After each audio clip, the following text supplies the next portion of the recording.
नमस्कार दोस्तों, स्वागत है आप लोगों का इस वीडियो में। दोस्तों, गाउस के अनुप्रयोगों का अध्ययन करने के बाद अब हम इस वीडियो में एक आवेशित शीट के कारण विद्युत क्षेत्र देखेंगे।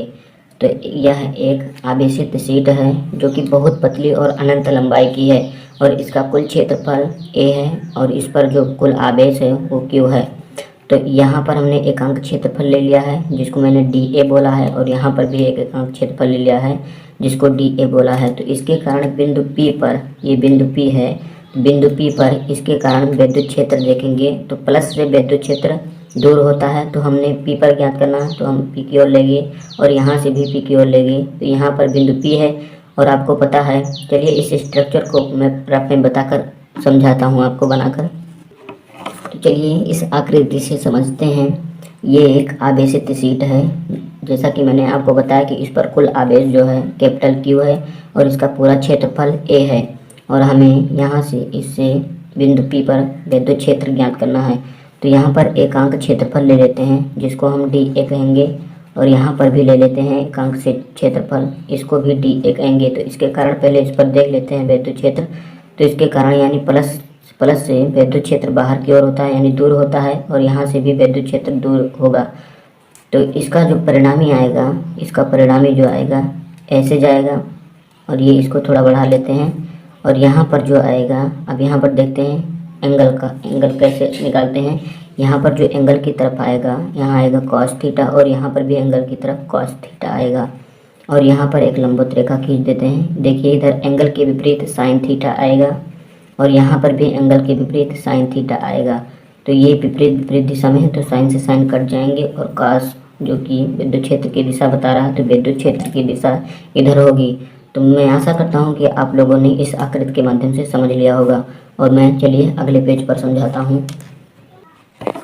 ये एकांक क्षेत्रफल पर इतना आवेश आ गया। इस आवेश को सिग्मा से डिनोट किया जाता है। तो सिग्मा बराबर Q/A हो जाएगा और हमें ये याद रखना है क्योंकि अभी ये काम लगेगा। तो चलिए अब विद्युत क्षेत्र की परिभाषा से अब कुछ महत्वपूर्ण बिंदु निकालते हैं। तो विद्युत क्षेत्र की परिभाषा से, इसकी परिभाषा से फार्मूला क्या है, Q बराबर E/ds cos थीटा। क्योंकि यहाँ पर हमने लंबाई जो ली है ये dA ली है, यहाँ पर dA होगा और अब यहाँ पर ये ली है तो यहाँ पर समाकलन करना पड़ेगा। तो समाकलन करेंगे यहाँ पर और अब हम क्योंकि गाउस का नियम जहाँ लगाएंगे वहाँ हमें एक बंद पृष्ठ चाहिए। तो चलिए मैं आपको रफ पेज पर समझाता हूँ कैसे लेंगे। तो देखिए इस रफ पेज में हमने बंद पृष्ठ के तौर पर एक बेलन ले लिया है जो कि यहाँ से शुरू होता है और इस बिंदु P को सम्मिलित करते हुए बनाया गया है।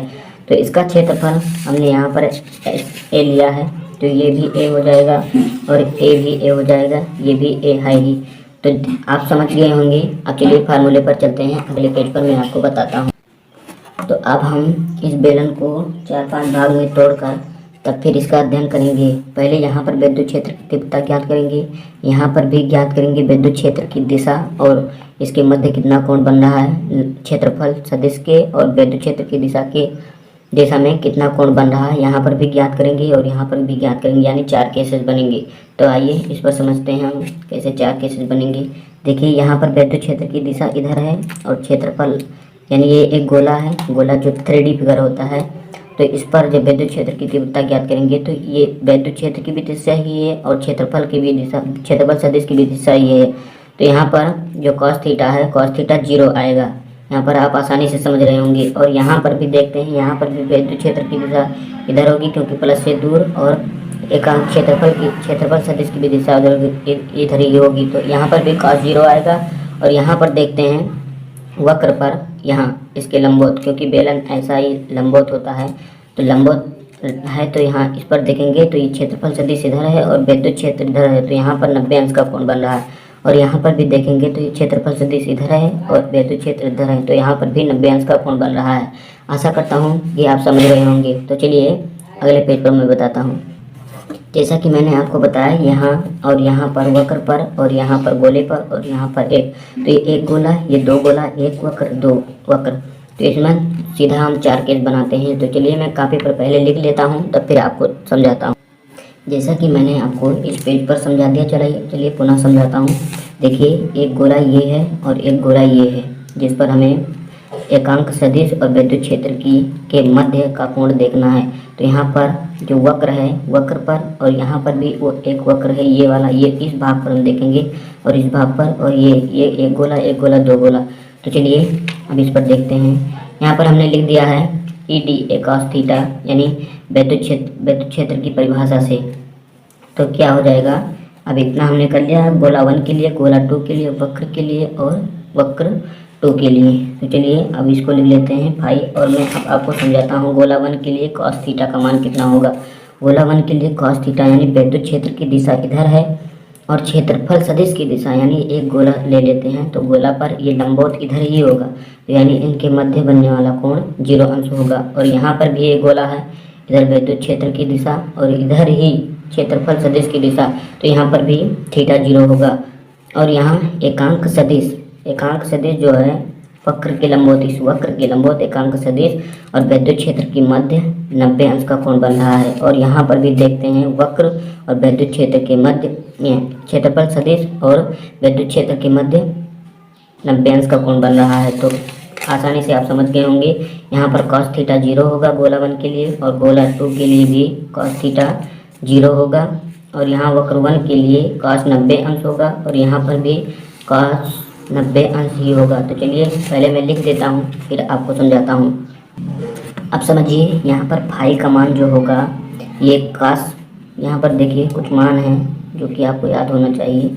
कॉस 0 बराबर 1 होता है और कॉस 90 अंश बराबर जो होता है वो 0 होता है। तो ये पूरा भाग 90 अंश और ये पूरा भाग 90 अंश, तो यहाँ पर कॉस 0 होगा और यहाँ पर कॉस 0 होगा। तो चलिए मैं यहाँ पर पहले आपको समझाता हूँ। यहाँ 0 है तो यहाँ पर 1 हो जाएगा, तो ये कितना हो जाएगा, बराबर यहाँ 1 हो जाएगा, तो ये क्या हो जाएगा, E D A cos theta 1 होता है तो गुणे 1 हो जाएगा। और प्लस, चलिए मैं सबका मान रख लेता हूँ पहले।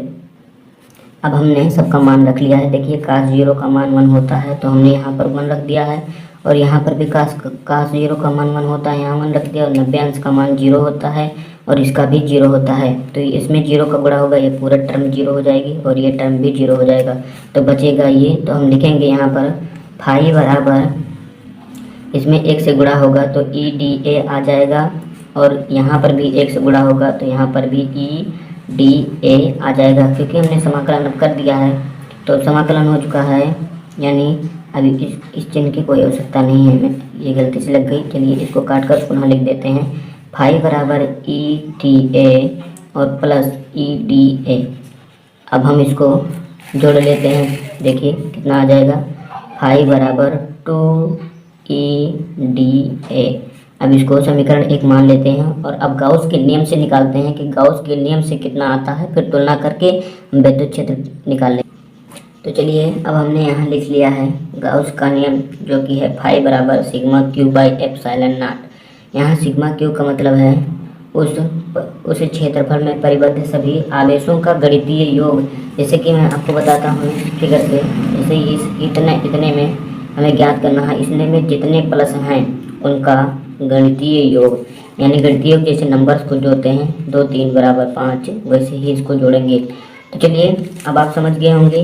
तो यहाँ पर देखते हैं, यहाँ पर हमने क्या निकाला था, एकांक, पहले मैं लिख लेता हूँ फिर बताता हूँ। तो यहाँ पर हमने इसको पहले ही सॉल्व किया था। एकांक क्षेत्रफल पर आवेश बराबर क्यू बाई ए बराबर सिग्मा हमने डिफाइन कर लिया था पहले ही। तो यहाँ पर अब हम इस सिग्मा को उठाकर यहाँ पर रख लेते हैं, क्योंकि ए क्षेत्रफल पर ज्ञात करना है, तो यानी सिग्मा इंटू ए। तो आसानी से हमने सॉल्व कर लिया है कि इसलिए एकांक क्षेत्रफल पर आवेश क्यू बाई ए बराबर सिग्मा, तो इसलिए ए क्षेत्रफल पर आवेश बराबर सिग्मा इंटू ए। तो इतना हो गया। अब हमें पता चल गया है इतने पर कितना आवेश होगा, यानी इतना, यानी Q by A by epsilon not. और अब इसको समीकरण 2 बोल देते हैं। और अब हम आगे समीकरण 1 और 2 से सॉल्व करते हैं। अब हमने जो परिभाषा से निकाला था और तथा गाउस के नियम से जो निकाला है, उसके बाएं पक्ष को बराबर करके विद्युत क्षेत्र निकाल लेते हैं। तो यहाँ पर हमने निकाला था फाई बराबर 2 ई डी ए, और यहाँ पर हमने निकाल दिया है फाई बराबर sigma A into epsilon not. और अब हम यहाँ से ए को काट देंगे, और यहाँ पर अब हम डायरेक्ट कर सकते हैं कि ई बराबर हमें ई ज्ञात करना है, तो ई बराबर हम ज्ञात करेंगे। यहाँ पर डी ए नहीं आएगा क्योंकि हमने समाकलन कर दिया था, यहाँ पर समाकलन हमने कर दिया था, यहाँ पर केवल ए आएगा, ये डी ए नहीं आएगा, छोटा सा बड़ा आएगा पूरा, यानी यहाँ पर आएगा डी ए नहीं ए आएगा, तो ए से ए कट गया और यहाँ पर ई बराबर कितना बचेगा, सिग्मा भाई ये यहाँ पर जाकर गुणा हो जाएगा 2 एप्सिलॉन नॉट। तो यहाँ पर अब विद्युत क्षेत्र की तीव्रता निकाल चुके हैं। विद्युत क्षेत्र जो कि एक पतली शीट के कारण किसी बिंदु पर विद्युत क्षेत्र आप निकाल चुके हैं।